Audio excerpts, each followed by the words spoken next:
मनीषा के नाटक में फंसे अरमान ने बताया मायरा का सच। अच्छी हाँ दोस्तों, सीरियल यह रिश्ता क्या कहलाता है में मनीषा मिलाएगी अरमान। अभी रखो, अपकमिंग ट्रैक में देखने को मिलने वाला है।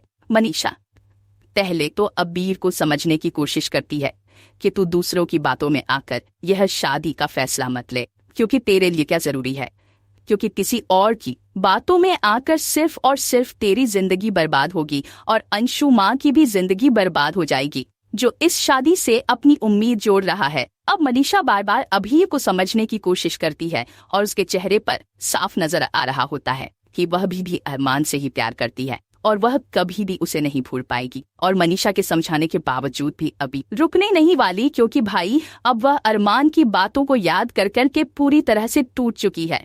दूसरी तरफ देखने को मिलने वाला है कि मनीषा पहुंचती है अरमान के पास, उसे और भीरा और आयुष्मान की शादी के साथ क्रिश और तान्या की शादी का देने। और अब मनीषा रहती है कि और वह झूठा दिखावा करती है, नाटक करती है कि वह शादी से बहुत खुश है। यह कह देती है कि कितना अच्छा है ना अरमान, 7 साल बाद तुम लौट कर आए और अभी शादी कर रही है। हम लोग तो बहुत खुश हैं। आप देखना, अभी हम घड़ी घर की बेटी बन चुकी और हम बहुत ही खुश देखना चाहते हैं। और अंशुमन बहुत अच्छा लड़ता है, वह उसे धोखा नहीं दा और न ही किसी और औरत से जाकर सगाई करेगी और उसे धोखा देगा। और एक गलती जो से हुई भी नहीं थी उसकी सजा उसे देगा। अब 1-2 साल में उसके बच्चे भी हो जाएंगे या फिर वह अडॉप्ट कर लेंगे, जो भी होगा। लेकिन अब बिरहा में ह्यूमन के साथ खुश रहेगी। शायद वह पति को भी भुला देगी, शायद वह उसे ढूंढ भी ले। अरमान, तुम जरूर की शादी में आना। अगर तुम अभीर के लिए एक बार उसको खुश देखना चाहते हो ना, तो अपने दिल पर हाथ रखकर ये कह दो कि हाँ तो मुझे खुश हो। अरमान अभीर और अंशुमन को साथ देखकर इसके बाद अरमान दूसरी तरफ तेज करके रो रहा था, उसकी आंखों से आंसू निकल रहे थे। और मनीषा रहती है कि बहुत ही अच्छे से तैयार होकर आना, हम भी तो देखेंगे तुम कितना खुश हुई शादी से। इसके बाद अरमान को यह देती है, अच्छा हुआ तुम उसकी जिंदगी से चले गए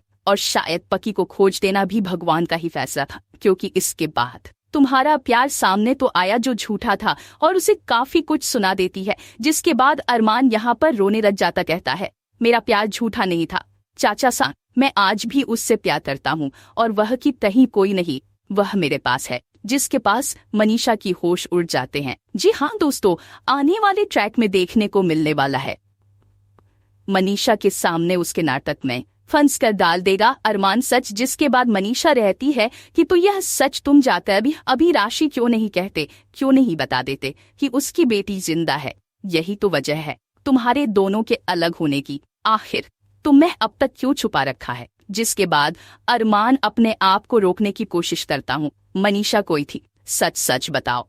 नहीं कर सकते। अगर गीतांजलि से तुमने सगाई की है तो उसके पीछे भी कोई कारण है, और अगर अभीर को सच नहीं बता रहे हो तो उसके पीछे भी कोई बड़ी वजह होगी।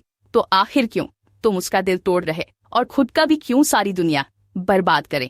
तुम्हें पता है कि अभीर तुम्हारे बिना खुश नहीं रहेगी।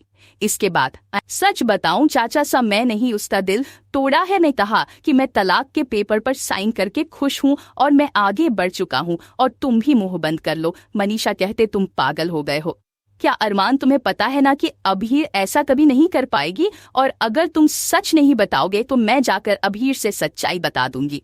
जिसके बाद अरमान कहता कि चाची सब ऐसा बिल्कुल नहीं करेंगे, क्योंकि दादी सा ने मुझे कसम दी है कि अगर मैं अभी रात को सच बताया तो वह इस दुनिया को ही छोड़ देगी। इसके बाद मनीषा के होश उड़ जाते हैं कि मनसा हमेशा ही अपनी जिद करती है। आखिर क्यों वह सबकी जिंदगियों से खेलता है और क्यों सबके फैसला लेती हैं। इसके बाद मनीषा यहाँ पर शब्द हो जाती है सच्चाई जानकर। अब देखना दिलचस्प होगा कि मनीष कैसे अरमान अभीर को मिल पाएगी और क्या वीर के सामने आ पाएगी सच्चाई।